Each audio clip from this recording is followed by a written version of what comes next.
for 25 years working to promote, support, and celebrate the realization of the potential of our people. The Foundation has a very bold mandate, and it's to empower, motivate, support Indigenous students who want to advance their education.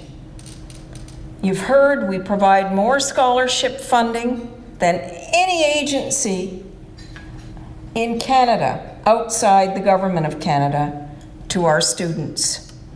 This year alone, more than $5 million to 1,800 recipients. This year alone, we've supported 133 doctors, 220 nurses, 87 lawyers, 115 in business and commerce, MBA students, and I could go on. These students and others like them, they're our riches. There's our change agents for the future. They're right in front of us. And a significant number of them are from right here in British Columbia. Two of these examples are here with us today. I'm thrilled to introduce you to Heather Jean Folds, a recipient of our scholarships and bursaries since 2002. After her undergraduate degree, she's completed her Master of Science in Human Kinetics degree at the University of British Columbia. She's now in a 4-year Doctor of Philosophy course in experimental medicine.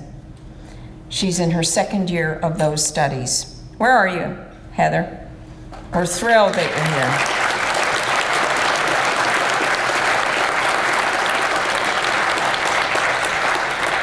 Heather's from Prince George. I also want to introduce you to someone from the Nisga'a Nation, Jeannie Morgan. She's currently a student at UBC and in her 5th year of a 6-year Doctor of Philosophy course in sociology. Where are you, Jeannie? I saw you earlier.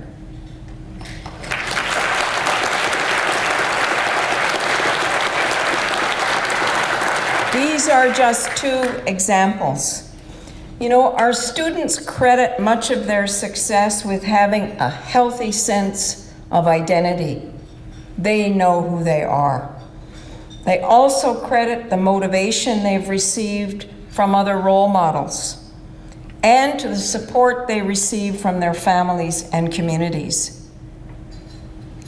The problem is only 4% of First Nations students get to the post-secondary level.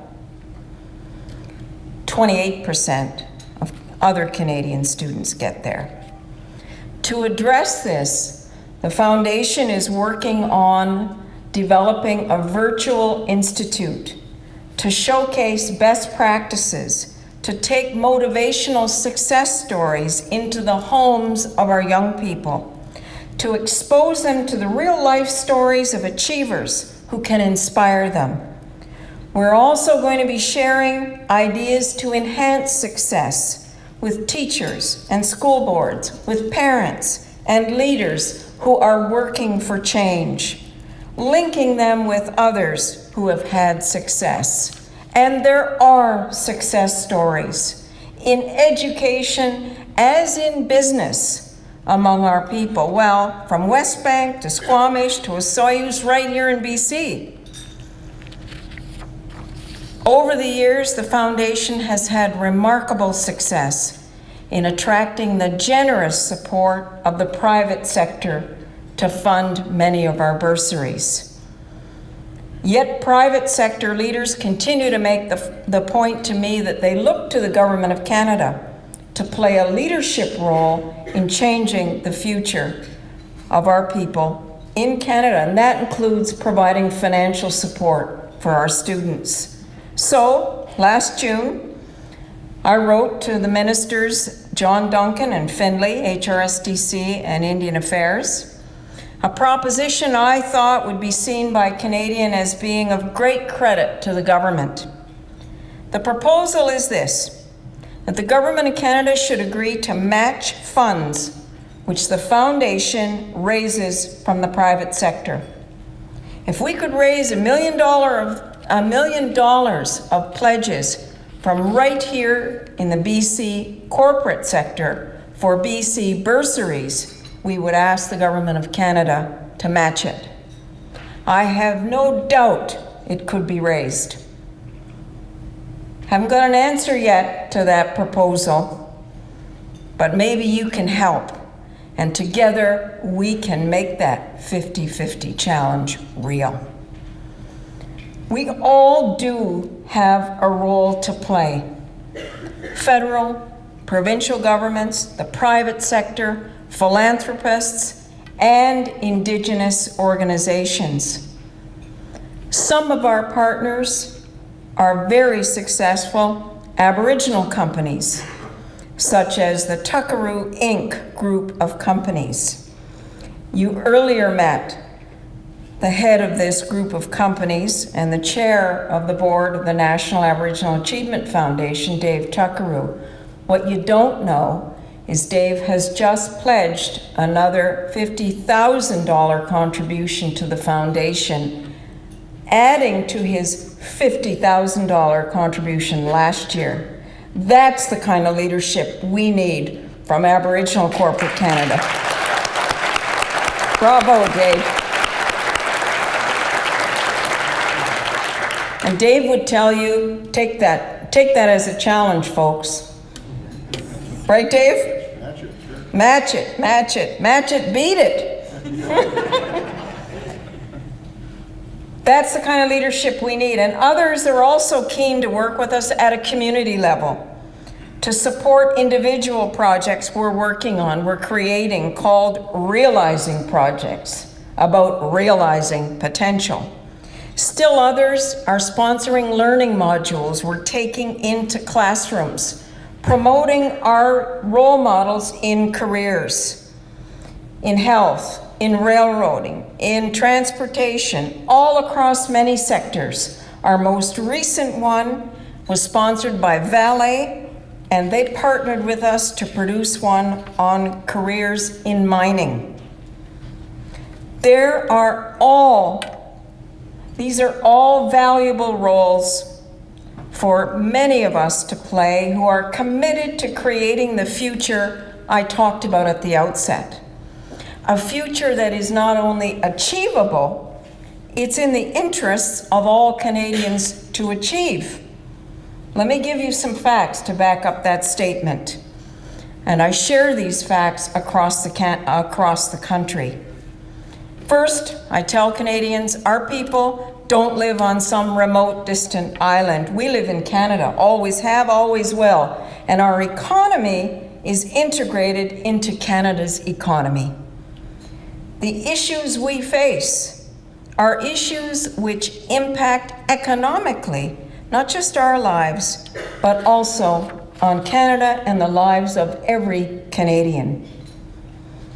Somewhere just over a year ago, the Centre for the Study of Living Standards published a report. It started out by saying Canada's Aboriginal population is in crisis, of course, and it went on to say, to date, no governmental response has made major inroads into the issues we face. And later it said, investing in Aboriginal education. Remember, they're using the word investing in Aboriginal education will not only benefit the Aboriginal population itself, but will also benefit the Canadian government and by extension the entire Canadian population and more. The key to increasing educational attainment is to increase the numbers graduating from high school, as this not only increases the potential economic contribution, but it creates a larger pool of potential university graduates. End quote. Good words. I would caution, however, that there will be little advantage of having a larger pool of potential university graduates unless those graduates have access to university. We already have hundreds of our students who will never go to university because they don't have access to the resources to get them there. The Center's findings are that if in 2026, that's 15 years from now, the educational attainment of Aboriginal people reaches the same level of non-Aboriginal Canadians, the potential contribution to our economy would be 400 billion plus to Canada's GDP. Powerful. That's powerful, but it's only half the story. The other half is in savings and expenses. The Centre estimates that in 2006 alone, the government would have saved $6.2 billion if our people had the same level of educational attainment as non-Aboriginal people. The cumulative savings by 2026 would be 115 billion plus. Add that to the 400 billion already there to Canada's GDP. Pretty impressive. Compelling, solid business case.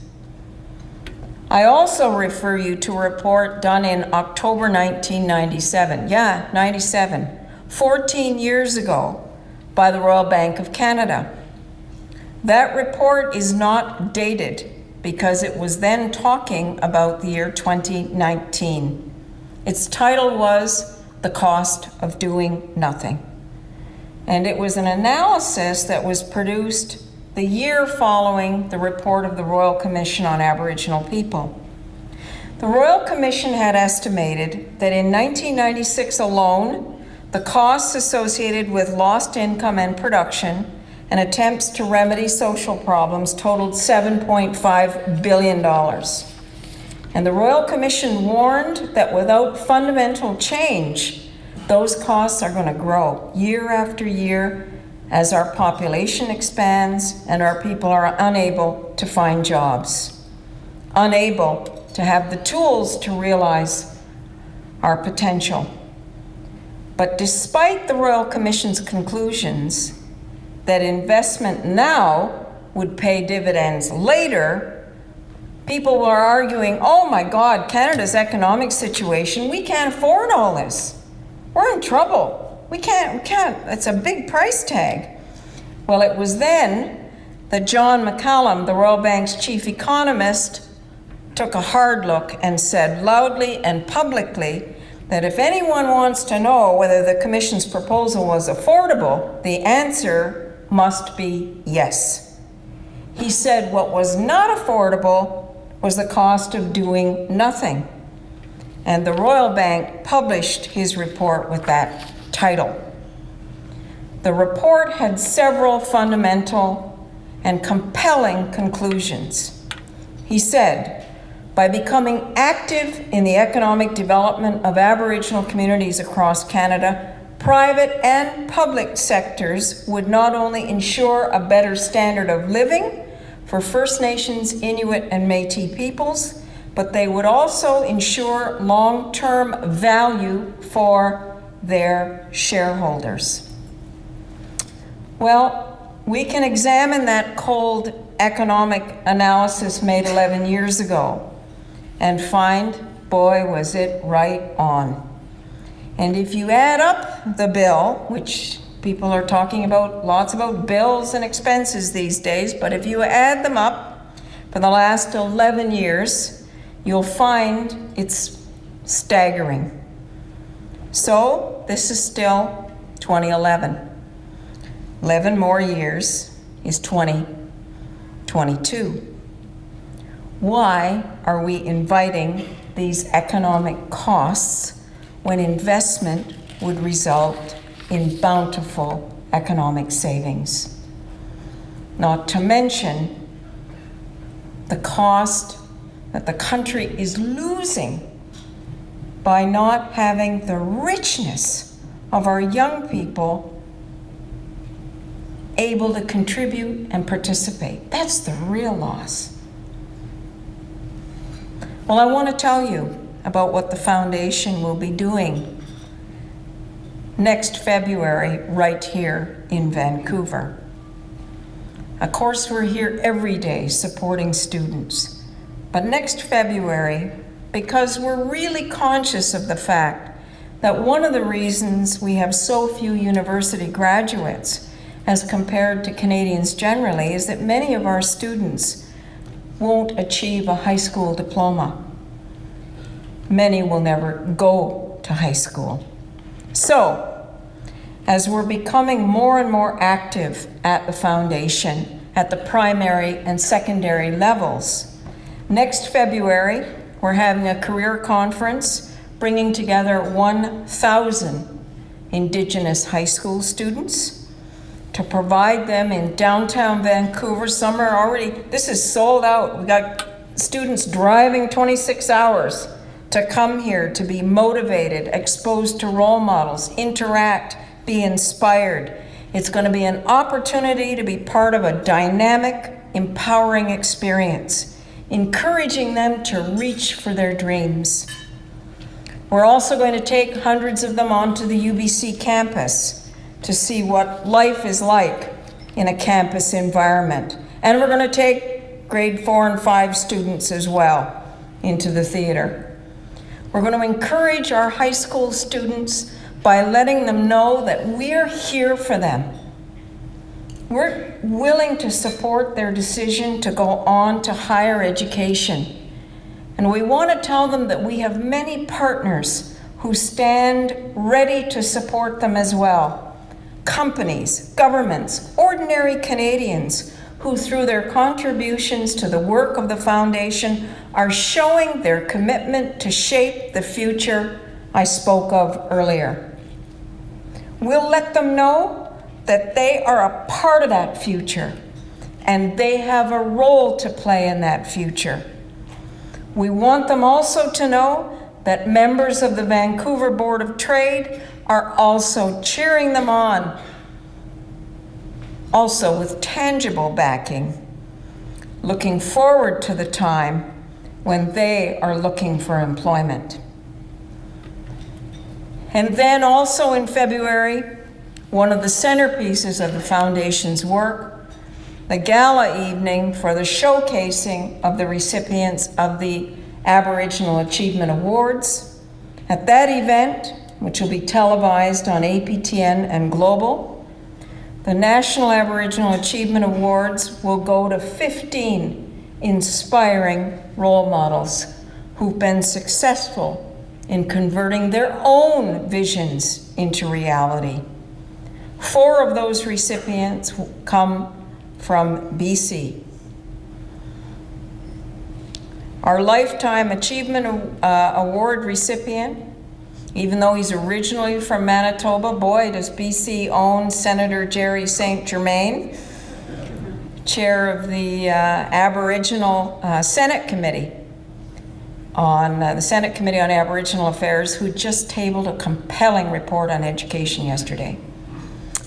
So there's Jerry, there's Grand Chief Ed John, a name familiar to many of you in the field of politics, Northern Dene. What a dynamite individual.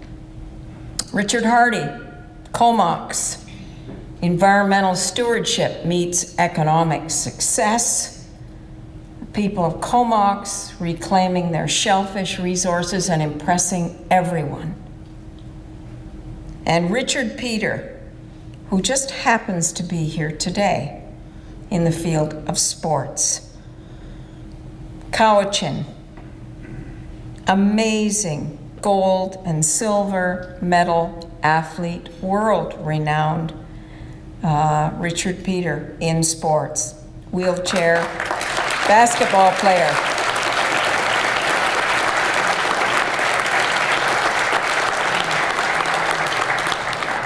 That night, where we will again welcome hundreds of students, I hope that night which will feature culture, music, art of the West Coast.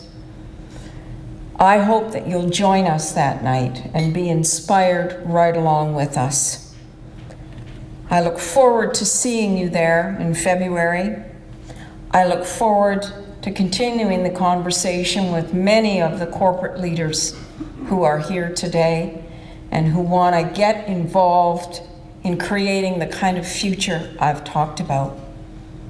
And I want to meet many of the students who I know you're going to grab a hold of that future and enrich every one of us and this country as a result. You're our future.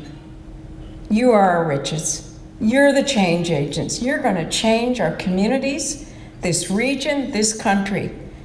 You're going to make sure our people take our rightful place. Thank you for listening to my words.